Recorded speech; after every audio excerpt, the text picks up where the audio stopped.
He probably, you can probably look his name up on the computer and get the whole story. I mean, from A to Z. And they've written several books on it and whatnot. I had newspapers and on it and all like that. But that's my statement, that he's the ultimate expression of that type of mentality. Not Adolf Hitler, Jeffrey Dahmer. Wow. Right. Mm-hmm. Wow. Because this is what ultimately this white supremacy at its greatest is that, particularly aiming at the black male, effeminize the black male and then take him and kill him after that. I mean, it's not enough just to make him into a thing, but then methodically and with an expression of affection, kill him. Because the black males he was picking up were very trusting of him. Hey, here's a nice white guy. I mean, he's buying me drinks and whatnot, and friendly, and, he ain't calling me nigger and wanting to drag me, and burn crosses on my lawn and whatnot. No, he wants to take me to his house. Oh, he's okay. Oh, yeah.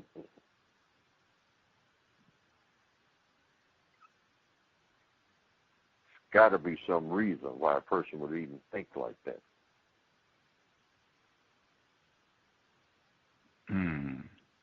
But the evidence shows that such people do exist.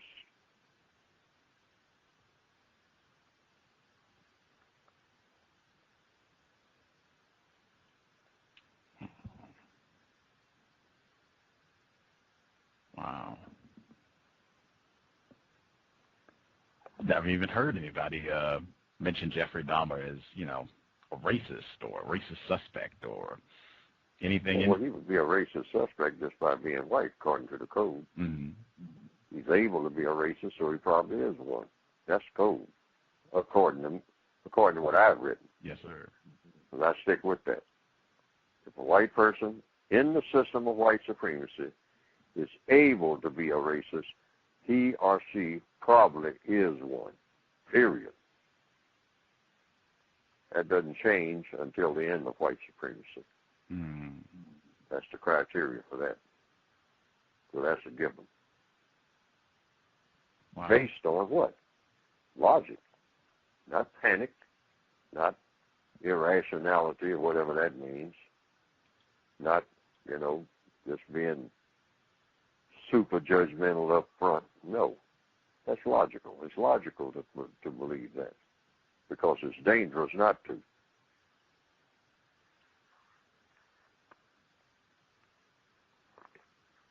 I'm quite sure those fellows sitting around Jeffrey Dahmer probably thought, hey, this guy can't be a racist.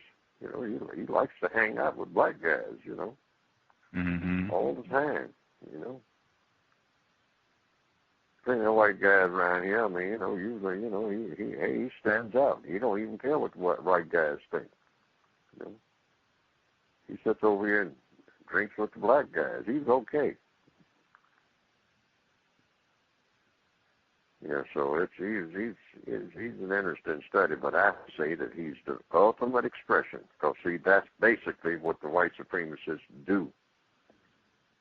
With that racism, when you take it to its nth degree, it's destructive and goes right into, and the most destructive acts are something that's sexual or anti-sexual.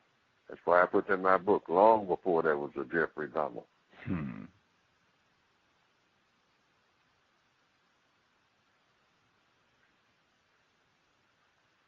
Which it has to do with, hey, this is why, back in the old days, it wasn't enough just to lynch a black guy. No, hey, that ain't, hey, that's too much like, feel like you might have lynched a man. You don't want to do that. I mean, take his sex organs out, Got to do that.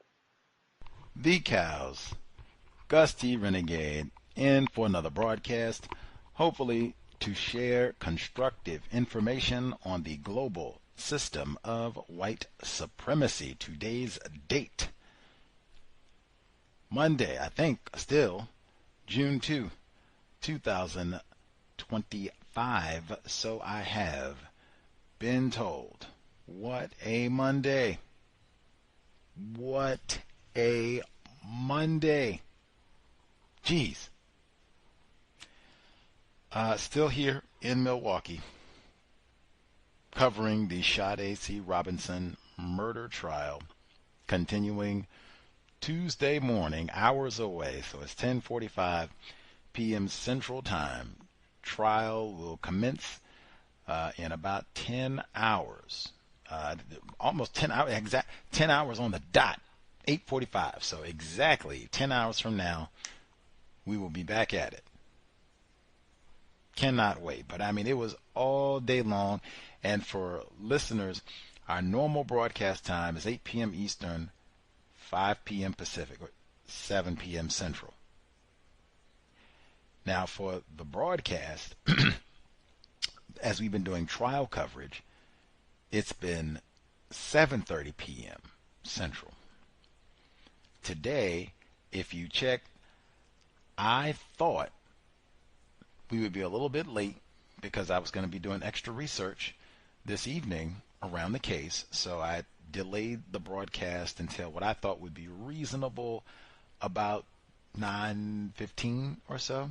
And I almost made that, but shiftless, no count nigger than I am, I did not anticipate that I was going to be doing evening research. I anticipated sprinting away from the courthouse as I normally do, getting back to my hotel room, getting a snack, decompressing a little bit, and then getting on air at 7:30 Central.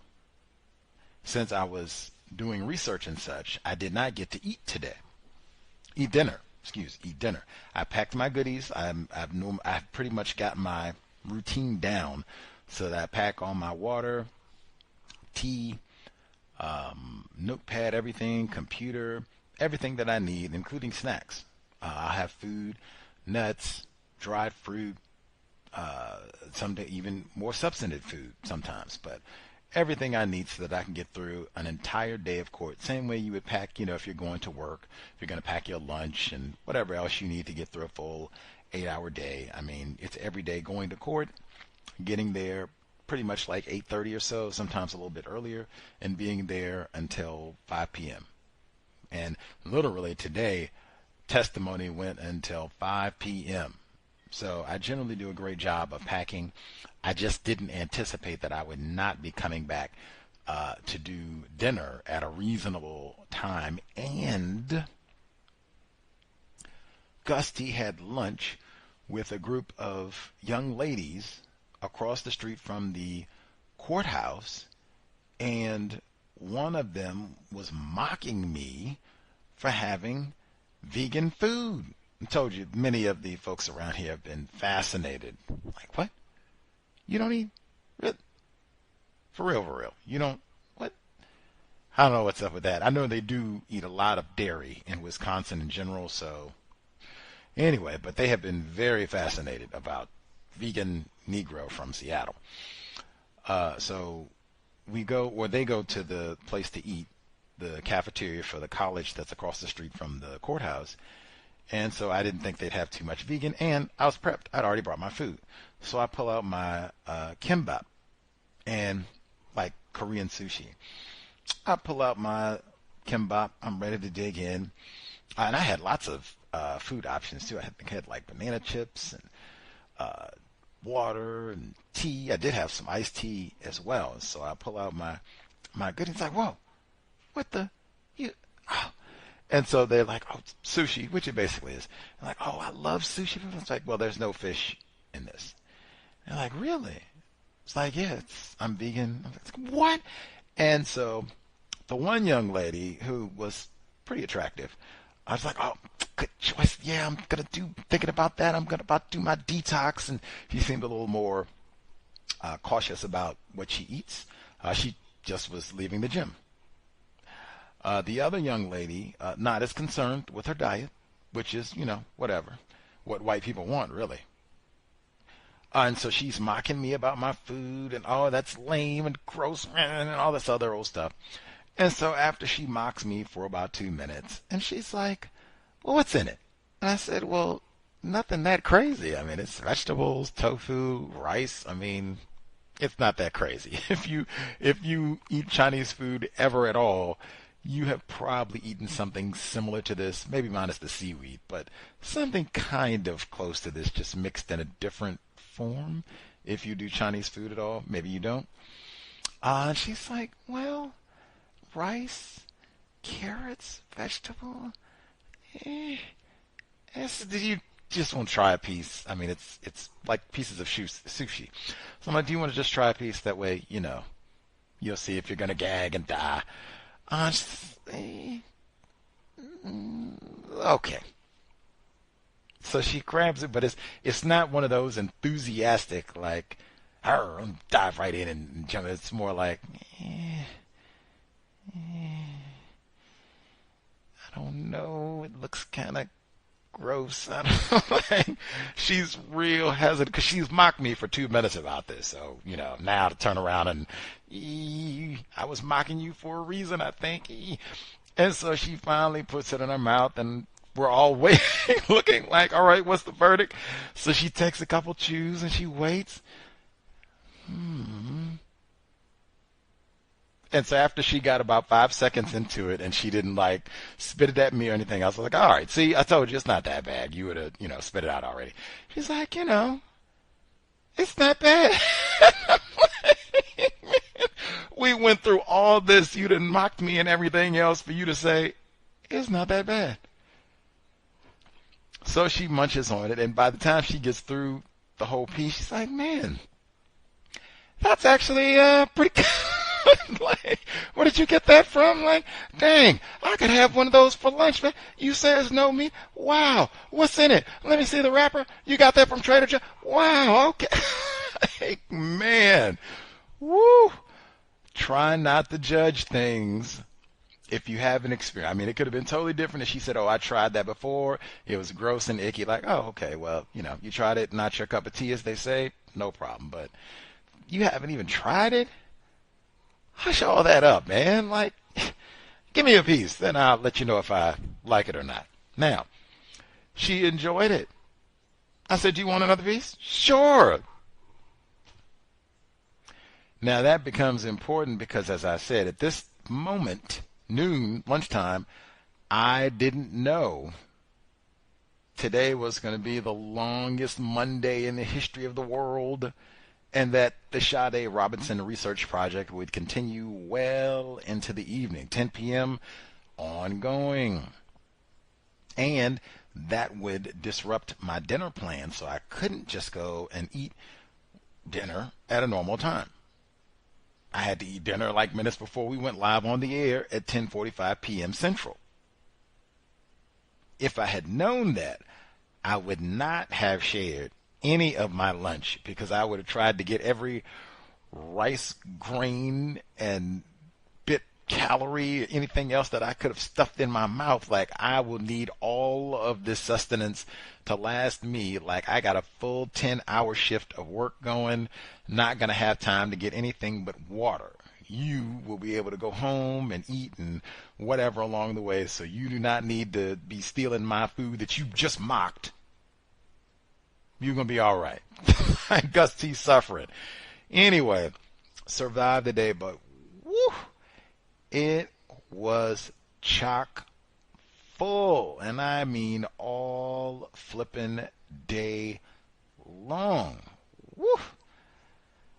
I'm going to try and be quick because, I mean, we got to be back in court in less than 10 hours now. So just some of the little side note things that were important, but not the main gist of what came through in the trial today and what was important. The main were just throwaway things that were kind of said in the courtroom. Let's see. There was one young lady, she was commenting about Sade Robinson's father, Carlos, and she said that, her dad, he's got that dark complexion and good-looking black dude. He's handsome for a dark-skinned person. Now that is in the beauty con game. Pamela Evans Harris, the late, and others have talked about it. But man, to hear that, and especially in this context, handsome for a dark skin male, man, we talked about it as though being attractive and highly melanated do not equate. You are not supposed to be attractive if you have a lot of melanin. Beautiful people are fair. Same thing they say in court all day long. Is that fair? Is that fair? I want to be fair and impartial. But that was one. Then had a moment about midday through procedure, sometime in the afternoon, where very important testimony all day long. But around 3-ish, I turned around, and I'm very far up front. As I said, Ms. Scarborough graciously allowed me to sit with the family, so I basically have been sitting on the second row for the entire time. I think it took like a half a day on day one of the trial last week for her to recognize, because we hadn't met in person at that point. She hadn't seen me, so to grasp like, oh, you Gus? Oh, right on. Okay, slide forward, and they alerted the court clerks and everything. Okay, he's part of the family team, so move up. So I've been sitting with the family, second row, since the second half of day one. So I'm right front center, can see everything, take note. As best with the computer screen, it's a little challenging, but with everything else, can see great what's happening in the courtroom and hear everything. I turn around, since I'm basically front row, only one row in front of me. I turn around to look at the rest of the people in the gallery.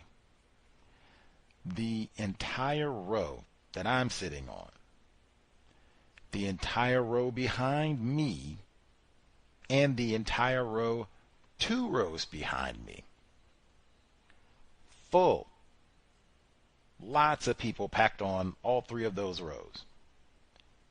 If I had to estimate like how many people that was in those 3 rows total, if I had to estimate, I would say probably at least 30 people, I think.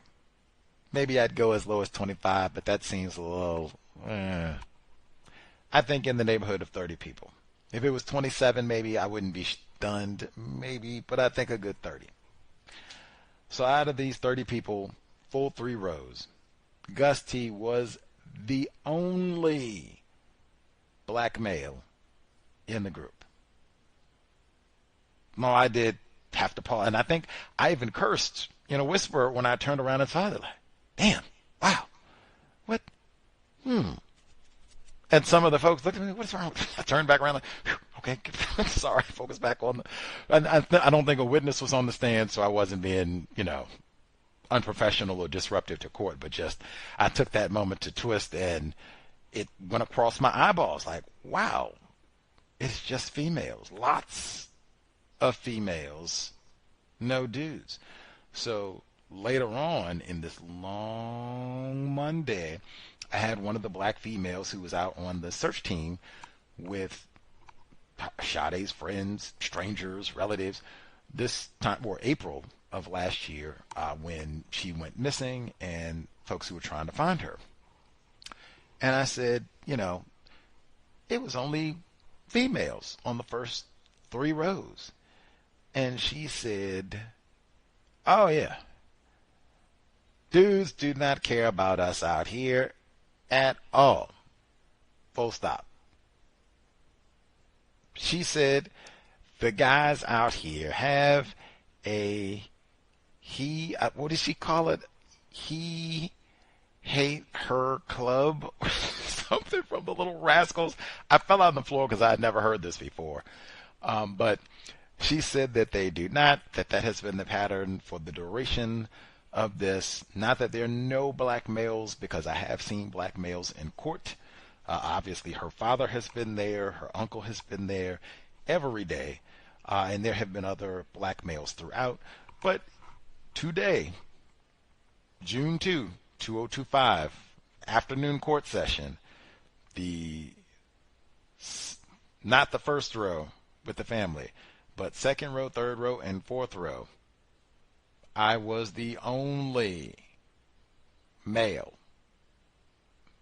That did strike me as significant. And further, even when I asked the young lady who was on the search team, she said that there have been a number of black males who, not all, but a number of them who have said, hey, she was going out with this white dude, and whatever happened, you get what you deserve. And, at minimum, I'm not going out to do no jumping up and down, and we got to protest and invest all my time. Yeep. Anti-blackness. Wow. I mean, you are a victim. Fuller called that maximum racist aggression. White people engaging in any sort of sexual activity, so-called dating, any of that with non-white people. So I think that's very important for us to remember. The non-white person, they are the victim, not to be blamed. She was 19. I went to Pizza Shuttle here in Milwaukee over the weekend. That's where Sade Robinson, she worked for 4 years, right? How many of you all, steady employment, same place, 4 years, especially at a young age? I went there over the weekend, talked to some of her employees, even talked to some of the black males who worked with her, and everyone had such just amazing things to say about her, and really just glad to know her. And even some of the folks said that they cannot watch any of the news updates or trial information because they just break down and start crying, immediately. Powerful stuff through and through. But this privileged black male, incidentally, who told me that he had been hit by a car. They've run over all kinds of pedestrians out here in Milwaukee, MKE. But he said she was 19, talking about Sade. Said she was 19. This dude talking about the defendant, suspect. This dude is a pedophile. And out here chasing children. She's 19. She can't even go with you to no bar legally. What are you chasing her for? She just graduated high school. You're 30 years old, 33, really. We chasing someone who just graduated high school for. Facts. Legally wouldn't qualify as a pedophile, but it made the point. Anyway, there are a few more tidbits. I will have to say, man, it was the reason we were late, I didn't think it was going to happen today. But once the opportunity presented itself, that's what I came all this way for, to go out with some of the folks who were on the search team to go to some of the exact locations where they searched, where her remains were found. We were able to go to Warnemont Park. That's where the leg washed up on shore April 2nd. Seen video of that, seen the body cam footage. We saw the leg on the beach and all the rest of it. And we saw the video and pictures of where this gate was rammed, and then this shadowy figure moving around on the beach area hours before Sade Robinson's leg was found. To go down to this location in person, just the incline alone, you get a workout going down this hill and up this hill because it's so steep and it's long. It's not, a little quick burst. It's lengthy. You get a little cardio in too because you have to have a little endurance. We went down there, and we only had to get about halfway down the incline, and the gate is up there. He rammed the gate to get through, but they said you could, kind of sneak through if you get there. But on foot or once you get to the park, Warnemont. Man, I got about halfway down that incline, and you come down here at 3 o'clock in the morning, pitch black darkness, and it was raining and windy that night. You are all kinds of by yourself. It's not that many people down there. We were there in broad daylight, on a sunny, warm day. It was 80 degrees here today for the first time in like eons. And I think it was maybe 4 people that I saw down there, not counting us. I think I saw 4 other people, maybe. And not all at the same time. Like one person was there, she left, 2 people, and then what, like 4 people. Massive beach, 4 people. That's broad daylight. 4 a.m. and sunny. 4 a.m. in the rain, or excuse me, 3 a.m. in the rain and cold. It's 40 degrees. And you're trespassing to be in this area anyway? He could have had all the time he wanted to do whatever he wanted. Some of the folks theorized that the actual dismemberment of Sade Robinson's body took place here on the beach because, according to her phone records, he was down here on this area for or according to her phone records, and they have video showing a person walking down there and the phone records and all, that this person was there for quite a bit of time, like at least a good hour or so. In my opinion, that would have been enough time. You could have done some chopping, because they got chopped off arm, chopped off legs, chopped off head at the neck, chopped off breast. You could have done all that, I think, in an hour. They had the medical examiner testify today, toxicologist. I think that could have been done in that hour time period. Right there, start discarding body pieces. The leg was found there. The torso further south, drifting in Lake Michigan. The arm found further south. That drifted all the way to Illinois, we think. Currents just carrying it in Lake Michigan. But he could have discarded. No blood, nothing to clean up because it was out on the beach and it was raining that night, so that would have washed away a lot of the evidence. You don't have to go and clean up the table, and they can do the luminol and everything. And out on the beach, that won't happen. And then he can just go and discard his clothes or whatever if, he got dirty in that process. And it's raining. It's on the beach. And they said the tide was really bad there. Like, matter of fact, the tide almost washed the leg away. Officer testified they had to keep moving it further up the beach because the tide was so crazy and coming in.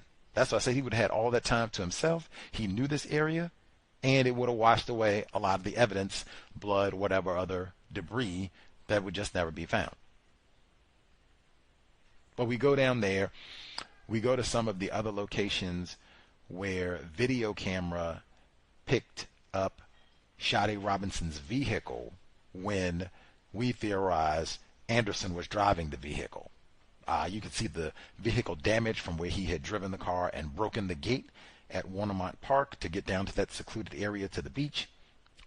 Passenger side window was broken, side mirror was broken, and you can see the car driving through all of these locations. This is north of where Warnemont Park is, back in Milwaukee.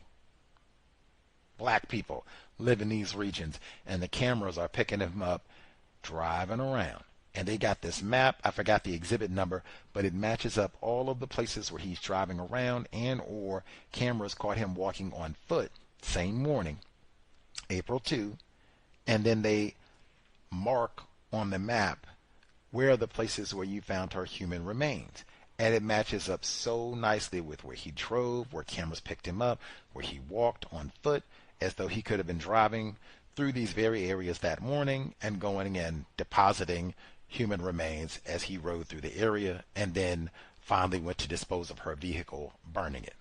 I think at like 30th and Lisbon, burning the vehicle in an abandoned trash lot. We visited that lot as well. We went through some of the exact locations where they found remains. It was so eerie, like going to some of the locations where I had just seen photographs of these places in trial or sometimes video, and then to be like, oh man, that's what they showed. And the trash, I cannot emphasize enough for the Milwaukee spots. Warnemont Park, importantly, is not in Milwaukee. It's in Cudahy, which is in Milwaukee County, but that's south of Milwaukee. Remember, I told you they tend to push the niggers north in Milwaukee. The demon suspect here, race soldier suspect, he lived in more of the south region. And this park that he said he was so familiar with, apparently this is like the closest access that he would have had where he lived at to Lake Michigan to use as an ally to help wash away evidence and maybe even disappear her entire body remains. Anywho, but Walmart Park being in the south, he comes back to dispose of the vehicle in the north region of Milwaukee, Negro area, and trash. What I said, they don't have all that trash out at Walmart Park. Super duper clean. I don't remember seeing no Black and Mild wrappers, no Mad Dog 2020 bottle, none of that. None of that. None of that. Clean, well-kept park. Everybody should have. You go to the north part of Milwaukee where the black people are warehoused, that's not the case. So many witnesses testified and other people talked about it's unkempt. It's trash everywhere. It's just trash. We couldn't even pick out what was evidence and what was just trash and what was stuff that had been left there so long. Some of the evidence was missed because of that. Officer even testified that Sade Robinson's blanket that had her pictures on it, she said she saw it on April 5th. The family recovered it in a search on April 6th, a search of the same area the police had searched. Why did she miss it? She said it was because there's so much filth in the area. There's so much trash in the area. I didn't even know it was relevant. It wasn't a well-kept park, and I had already heard that 2-3 times already by that point. People saying so much trash in there. And in different regions where her body parts were recovered, if it was regions where black people live, that would accompany it. It was so much trash. There's so much rubbish. The area just isn't well kept. So, I mean, homeless people camp there and all the rest of it. In the white areas further south, they didn't say that. It was clean. In fact, the limbs and everything had disturbed the cleanliness and peace of the white regions. Less old Gus T. been misinformed. But that was, like I said, that was amazing just to be able to see the regions. This case is one I would definitely say geography is important. Like, man, just being able to know just the different regions of Milwaukee, knowing where the black people are warehoused in Milwaukee, like, it is so helpful just for knowing, oh, okay, he drove here and the car was here, and just all of that, even how he navigated the bus system, like getting a good map of Milwaukee County, which they have placed on in court regularly so that people witnessed, or the jury, people in the gallery can grasp the where these incidents took place and even the physical relationship between these different locations, which is super important. Let's see. Looking at my notes, like today, I normally, for trial coverage, I like to have that time where I can just kind of look at my notes and process, what do I think was really important for the day and highlight things that way. It was such a massive day with so much material. It was so much material. I had been saying I want to be able to record audio of some of the different people in court, what they think of the evidence given thus far, and just the whole incident up to this point, given what we know. Finally was able to do that today. Okay. Had 3 people. In fact, we go to get lunch and I ask, can I record, some of our conversation? And I was going to play it this evening. I got exactly what I wanted. Exactly. In fact, it worked out so well.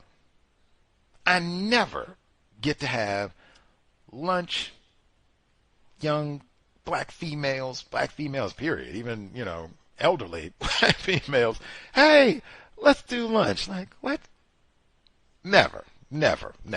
Dinner, maybe once in a blue moon. Once or twice, I did get to get dinner before getting out to Seattle. But even that is, not very often. Not very often. They say, let's go get lunch.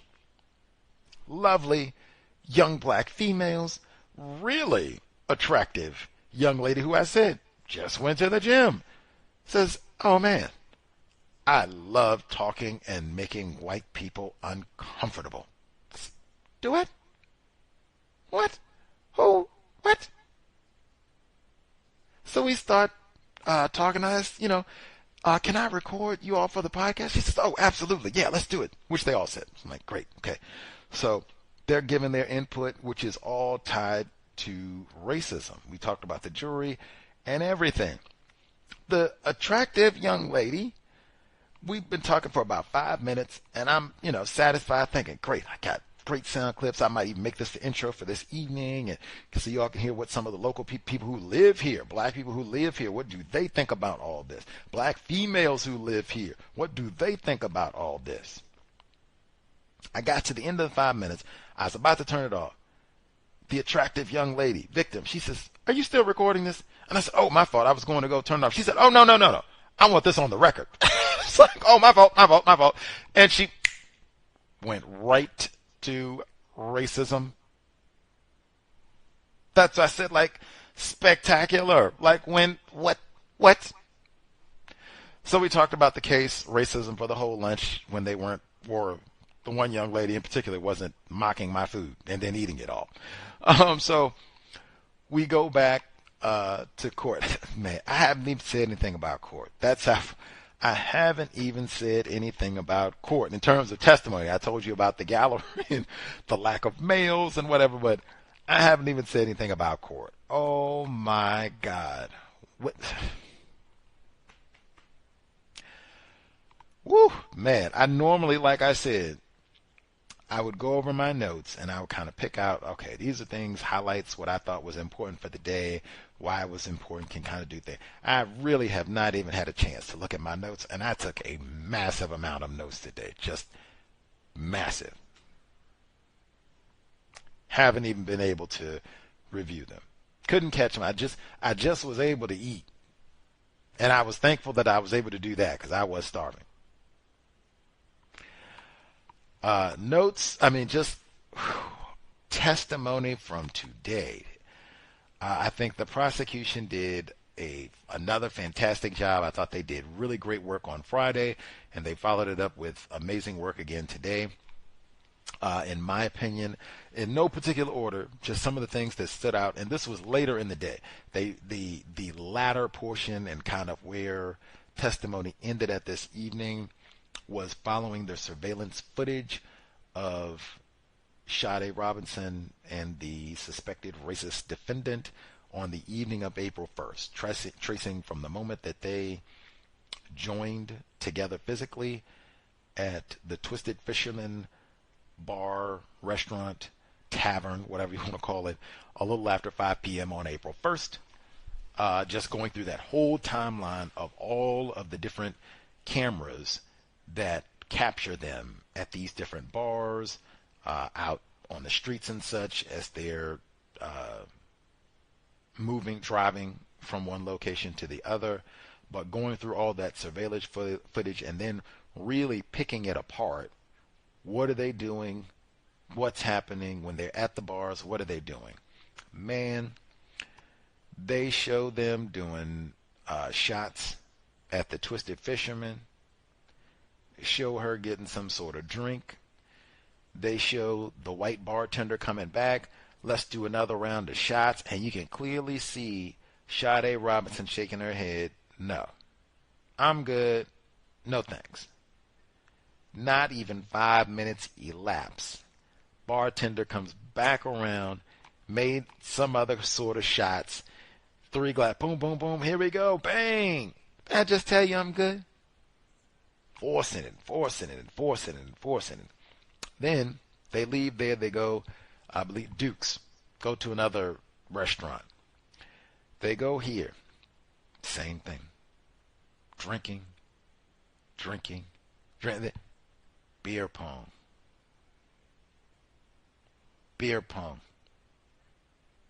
Don't see her get carded at either of these establishments. She's 19. I told you her co-worker at Pizza Shuttle, he said, he's a pedophile, talking about the criminal defendant. He's a pedophile. What are you doing chasing somebody who just graduated high school? You're a 33-year-old white man. What are you doing? Good question. They go in then, nobody cards her. And I said, man, you can look at the photographs. This isn't you got to take Goofy Gus's word for it, nothing like that. You can look at the photos of both of them, really.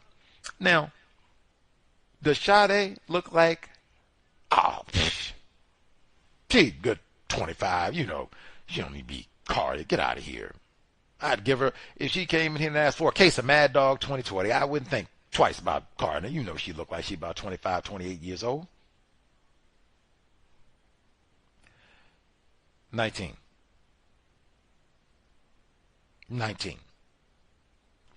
In my opinion, all of the images that I've seen, she looks every bit of 19. No more. I have not seen any image where, woo-wee, she is looking real mature. She looked like she could be about 30 years old. No. I haven't seen none of those. She looks 19. Nobody card. They don't have those rules. If you were those little cards that they have, at the counter and such. If you were born before this date, you are too young for alcohol and Gorilla Mints, Newport cigarettes, and all the rest of it. They don't have that here in Wisconsin. Come on. But that stood out to me viciously because it's not just we can't get a glass of wine, chill. We can't get a beer, and even that legally, she's too young. But we're not just gonna have one. We're gonna have a bunch of beers. And then after we had all these shots and everything else, we go to another bar and start over and do the same thing. Now we're going to play beer pong.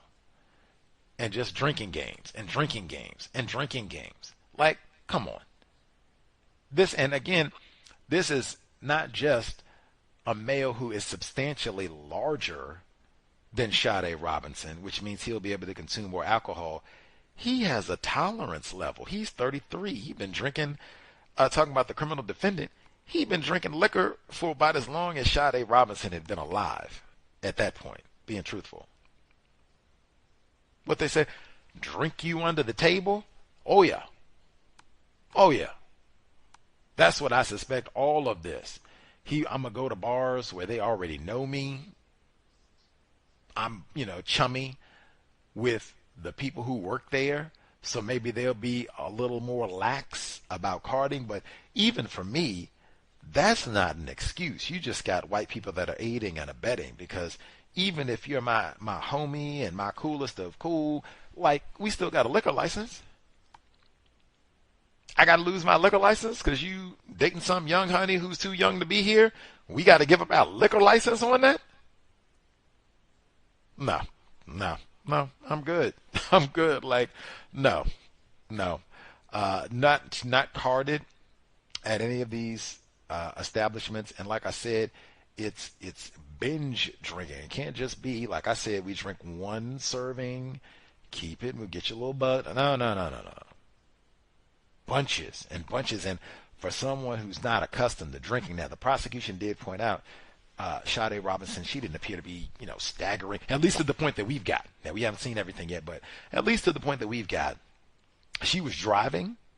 Maxwell Anderson was in the passenger side. She didn't appear, stumbling, like she couldn't stand up. She seemed like she had full control of her senses, and her mobility was excellent. She didn't look like she was staggering or having any sort of balance problems, at least to the point where we got.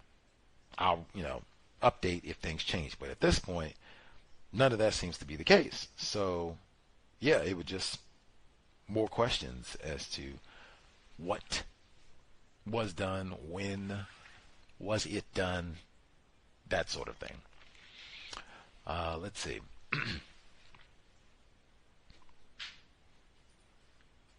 But the alcohol content, sobriety would be best. Oh my goodness, man. I cannot say enough. If anything with this case, hopefully, maybe black people, especially younger black people, maybe we change how we so-called date. Not gonna do no liquor, and this would be a major one. I'm not going out here getting liquored up with nobody that I just met. I don't even know this person that well. Like, no, I need all of my mental faculties so that I can make sure that I'm safe. It's super dangerous, and I just can't be liquored up on a first date.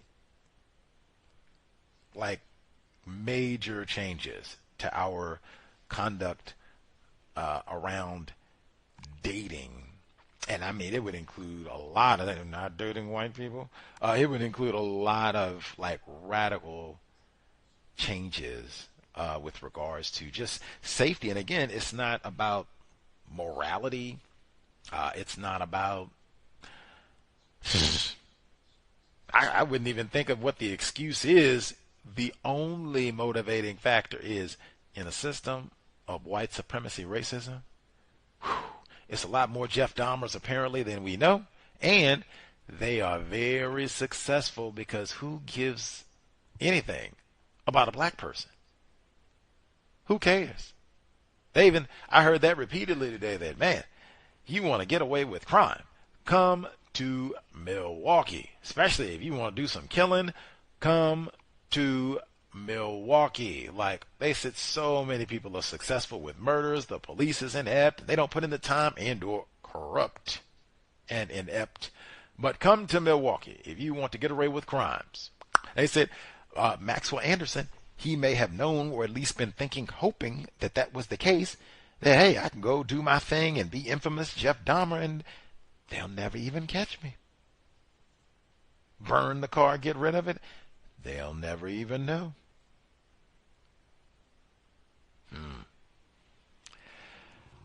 Let's see. I got to go back to the drinking them. I got to go back to, for this program especially, that has hit me so hard. I have said for years, sobriety would be best. And I said that for years and years right here. Miss Scarborough, the first time that she listened to our program, Natea Taylor was a guest on our program live from Milwaukee. At the end of that program, like every other program, I said sobriety would be best. Miss Scarborough heard that and said, wow, it had an impact. Wow. When I went, watched that footage, did all that beer pong, and again, I'm not saying Sade Robinson was to blame. She is not. She is a victim, capital V. I'm just saying, if we know better, we can do better. That I don't think she was aware. And in fact, Miss Scarborough, that's exactly what she said. Exactly what she said. We were talking on the phone and she said, I don't think Sade recognized the danger that she was in. And that is us non-white people, victims of white supremacy, those of us classified as black and beyond. But non-white people, that is us through and through. Non-white people, we do not grasp, study what racism, white supremacy is, how it works, what it means to be classified as white, and so we just don't understand, myself included, put Gus T at the top of the list, how dangerous the known universe is, our immediate environment. So many of us just do not grasp. And I even said acutely with this situation, like, I could see tons of us thinking, especially if we're under 25, under 21, like, oh man, I done got in the club, I done got in the bar, they didn't even card me, I can get whatever I want to, got my old dude with me here, so I'm good. He'd be like, yeah, I'm doing it. I could totally see that, not thinking, wait a minute, I'm at a bar at 19. This is probably not the best place for me to be anyway. Let me skedaddle. Much less if it's, I'm with another white dude or all these white people or whatever. Like, there is no reason for me to be at a lamppost or doing whatever else, 3 in the morning, up late, drinking, doing non-constructive activities. Like, man, just I do not need to be kicking it with Max Anderson at no bar at the Twisted Fit. Like, no, no, no, no, no. None of that. Like, we don't need to go to no Dukes and do no beer pong. None of that. None of that. Like I said, hopefully, maybe that could be part of Sade's legacy. We changed the way we dating. Like, whoa, whoa, whoa. We don't do none of that, dating app stuff and all that other or whatever. Or, somebody we met, we were out and they saw me on town or whatever, and let's go to the bar. Whoa, whoa, whoa. I need my brain computer. In fact, I need my brain computer to date because this is serious. I need to think. I need to examine. You dangerous. I don't know. I got to look at you like, no, no, no, no, no, no. The date can't be, we're going to go and have 50 shots. We're going to play beer pong. I can't even think straight. Even if I got my 200 questions, I can't remember them, much less write it down and make an evaluation. Like, is this person safe or do I think they got something to, have me in the trunk? Nah. New day, Sade. That's what she taught. It's a new day. It's scary out there. It's a new day. We got to have totally different conversation. What they say, 8 to 80. Blind, cripple, or crazy. We got to have brand new conversations about dating. Brand new conversations about dating and safety, because it is so astronomically unsafe in the system of white supremacy racism. What else did I hear in court today? Let's see. Woo, it was a lot. So they had medical examiner came in, testified to the toxicology report, autopsy. I was super looking forward to that document. They went over that in agonizing detail. That's another one where they had to show all the images of the remains and such. And a young lady, doctor, she had to give her medical forensic opinion on what caused these myriad of injuries and the dismemberment and what type of tool was used and all this. Just wow, it was so and the decomposition levels and how a body part decomposes in the water as opposed to in a dry environment. And it was just wow, a lot of detail. I can't even say technical, what do they get, like mumbo jumbo, where you just get lost in the muck of it all. I can't even say that because she did a pretty good job putting in layman's terms. It was a lot. I guess some of the important points, the medical examiner said that there was only caffeine in Sade Robinson's system. Only caffeine. Now that surprised a number, myself included, because I was thinking there would have to be at minimum alcohol, right? Them going to all the bars and maybe even slip something in her drink. I had said that from day one. Did he swangle her?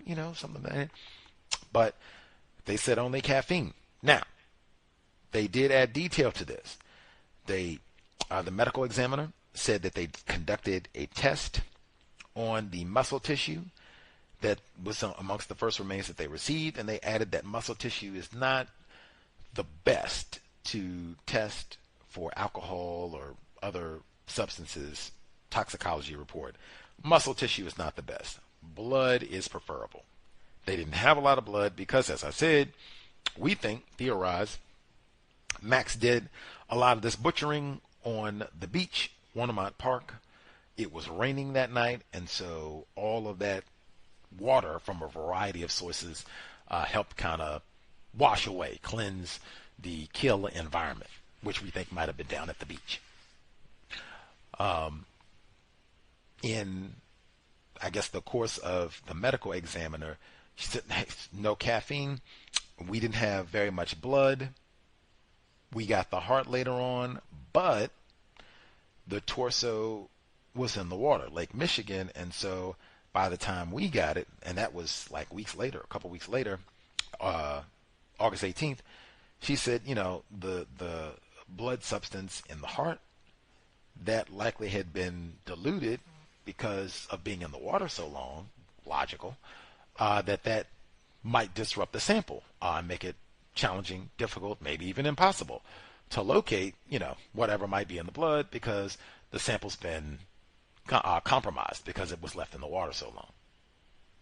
Okay, logical. That would seem to make sense, but just, and I think some other folks did theorize that it may have been that the alcohol or testing for alcohol and other substances in her blood didn't show up because the body was dismembered, so that may have stopped some of those processes or whatever the case may be. Anyway, medical examiner testified the only thing in Sade Robinson's system, caffeine, which does not cause death, generally speaking.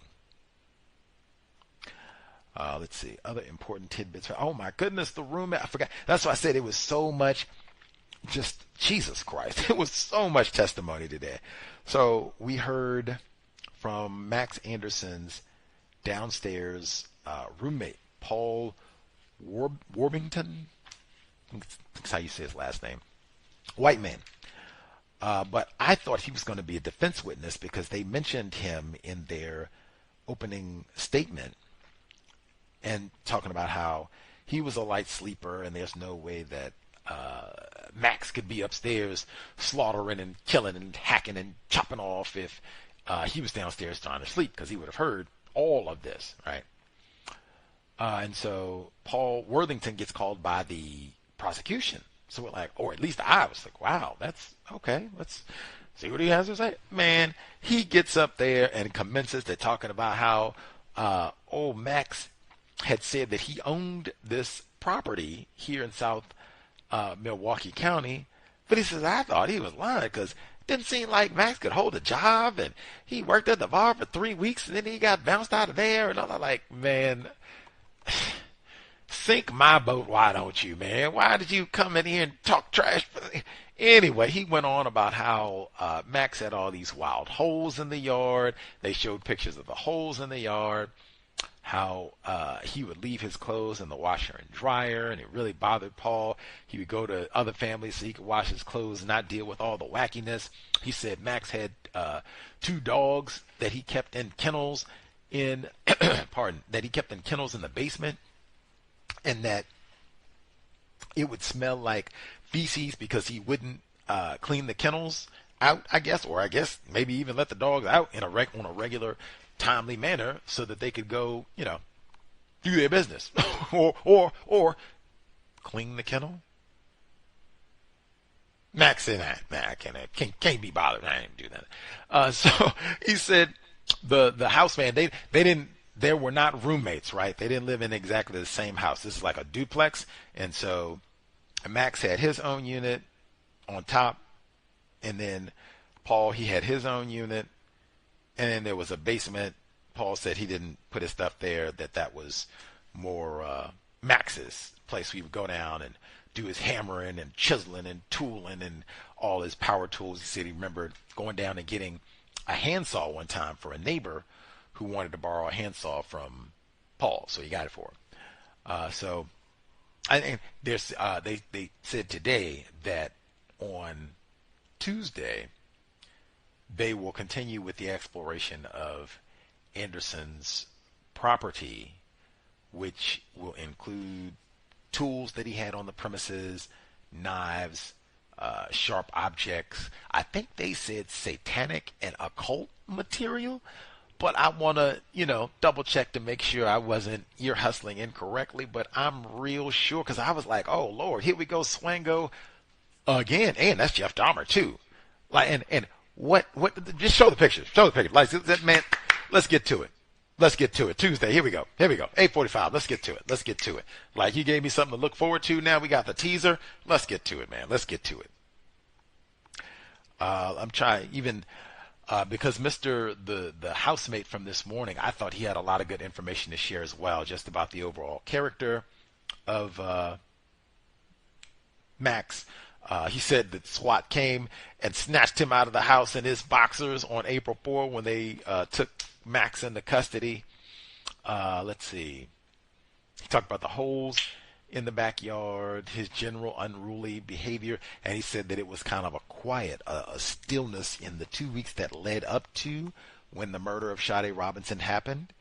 He said that it was unusually quiet. Like normally, old Max be hooting, hollering, bringing drunk folks over after work and just cutting a fool every day. This time it was shh.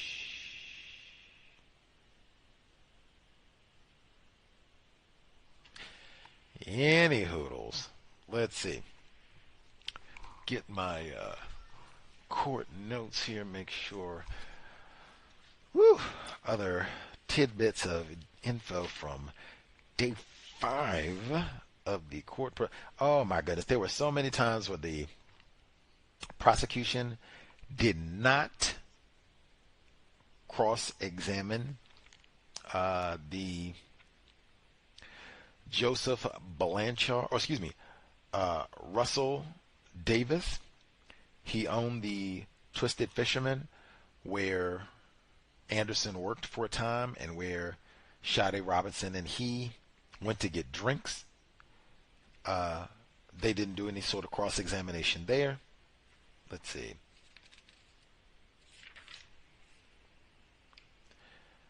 Officer Brooke Tavazian, she came from Waukegan, Illinois. That's where they found the arm. One of the arms remained on the torso, then the other was severed. Officer Tavarian, no cross examination. She just testified to what she found, where the arm was on the beach, all the rest of it. They had no comment for that. Let's see. Officer Joanne Donner.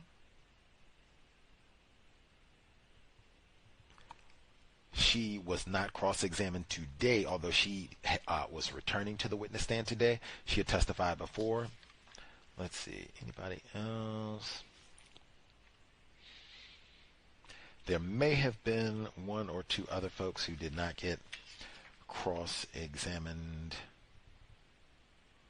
Oh, they still have styrofoam cups here. That's so funny. They do still have styrofoam cups here in Milwaukee. That's how lame it is. Let's see.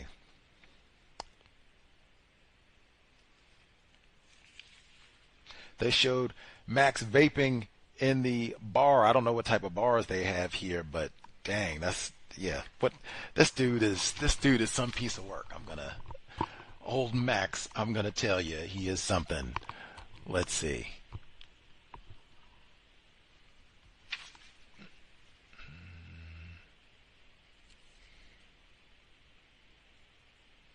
Oh, and they got more cameras that pick them up going to these different bars throughout that evening. Sobriety would be best. I would have done all this in advance if it had not been such a massive day of chatting it up and checking out different locations and all the rest of it. I would have sat quietly and went through my notes to kind of highlight some of what I thought was most important. The medical examiner, as I said, they did show all of those gruesome images, again, with a trigger warning so that we could kind of, hide out if need be. But, man, let's see.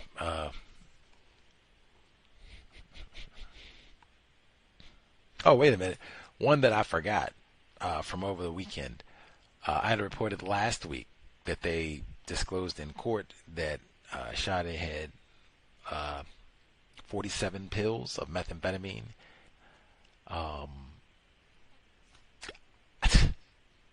The drug component of it is even more, what shall I say, unnecessary, right? It's distraction, since they got the drug toxicology report and no drugs in her system. The prosecutors emphasized that. You find any drugs, methamphetamine, anything. Nope. Man, we can let that go. And it turned out that anybody was on that, but just, man. Sobriety would be best. Say that again, so that we are all about reputation for no narcotics and taking, quality care of ourselves as best we can in a system designed to keep us poisoned, and poisoned water, poisoned air, poisoned food, poisoned everything. Um, Sobriety would be best. Can't say enough. Let's see. They had old what you call Max. He's in the different taverns. I forgot which one it was, if it was Twisted Fisherman or Duke's, but they show him vaping it up inside, which is also supposed to be illegal. But I guess, if you are classified as white, hey, the world is my oyster. Got my little honey bunny, brown bunny by my side, and doing it right, man. Like, got brand new wheels, about to. And, paint Milwaukee, paint the town red.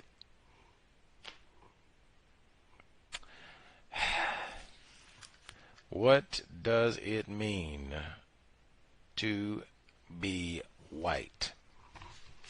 Case study right here, like, and through, both with Max Anderson and even with his attempted parents and them in their, I don't know, caping for him.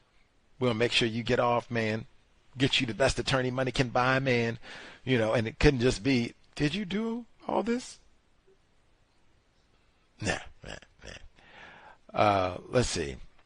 It had been weighing on my mind a little bit because I went to the Milwaukee County Historical Society over the weekend.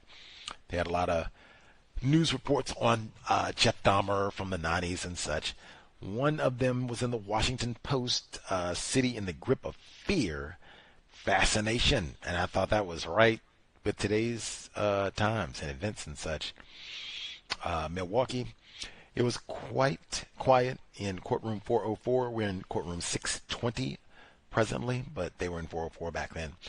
But for a ceiling fan clicking overhead and the murmur of the crowd outside the door, county sheriffs padded around on the oatmeal wall-to-wall carpet. Reporters whispered a few tired, grisly jokes. We've heard that this time around as well. District Attorney E. Michael McCann read over his notes, and the families of the murdered sat silently in their oak chairs even after Jeffrey Lionel Dahmer, we read his book, made his appearance. Or that's Lionel Dahmer's the father. He looked like a drugged zoo animal. He walked with the near drop pace of a zombie. His face was pale and impassive. Some might say that would apply to the current Milwaukee killer as well, except for the mouth. He was chewing gum. His blonde hair had no light in it, and neither did his eyes. He wore an orange prison jumpsuit and a black t-shirt underneath, Halloween colors. They suited the mood. He was charged today with 8 additional counts of intentional homicide, 12 in all now. He's confessed to 17. They didn't charge him with murder, first degree. But legalities take time. His bail was raised to $5 million. That happened with the current killer as well. They had to raise his bail to $5 million. That is correct. He responded to Judge Jeffrey A. Wagner, a man with long blonde hair and a red face. Yes, sir. Yes, sir. Yes. Yes. Yes, Your Honor. We'll stop there. Any hoodles. I guess there's more. There's so much that happened today. Like I said, there's so much all day long. Even the local press, they've been coming every day to do updates and stories outside. And so they came and asked our group if any of us wanted to talk. Now, I was going to say something about the jury, but then one of the other young ladies who lives here, she had, quite a bit to say, whereas I was only going to say something about the jury being almost all white. But I'll let it go. Get that for another day. Anywho, hopefully tomorrow, flexible situation, but hopefully tomorrow we'll be back. Normalish time of 7:30 p.m. Central. And, if it gets wacky or disrupted in any way, I'll update hopefully sooner than later.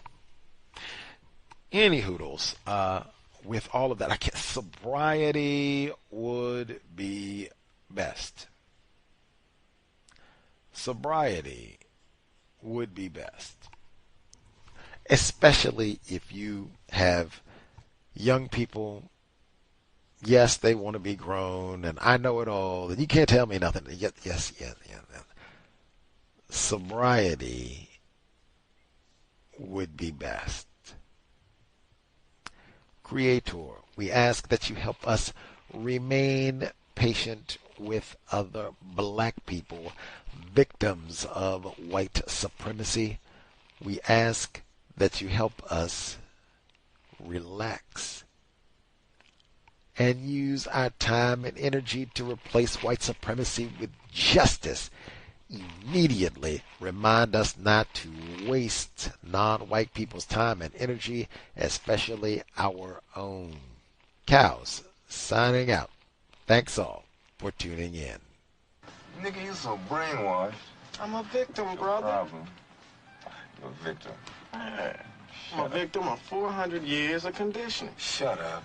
The man has programmed my conditioning. Mm-hmm. Even my conditioning has been conditioned.